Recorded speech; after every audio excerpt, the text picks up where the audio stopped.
நாமக்கல் மாவட்டம் ஓடப்பள்ளி கிராமத்தில் வளைவில் திரும்பிய ஆட்டோ மீது பின்னால் சென்ற இருசக்கர வாகனம் மோதிய வேகத்தில் இளைஞர்கள் தூக்கி வீசப்பட்ட சிசிடிவி காட்சி வெளியாகியுள்ளது.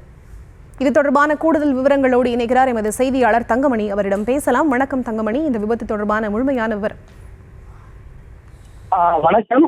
இருசக்கர வாகனத்தில் வந்த 2 இளைஞர்கள் ஆட்டோவின் பின்புற பகுதியில் மோதி தூக்கி வீசப்பட்ட சிசிடிவி காட்சிகள் வெளியாகியுள்ளது. நாமக்கல் மாவட்டம் பள்ளிப்பாளையம் அடுத்துள்ள ஓடப்பள்ளி பகுதியில் காவேரி ஆற்றங்கரையோரம் தடுப்பணை அமைந்துள்ளது. இந்த நிலையில நேற்று முன்தினம் பள்ளிப்பாளையத்திலிருந்து தடுப்பணை பகுதிக்கு செல்வதற்காக ஆட்டோ ஒன்று வந்து கொண்டிருந்தது.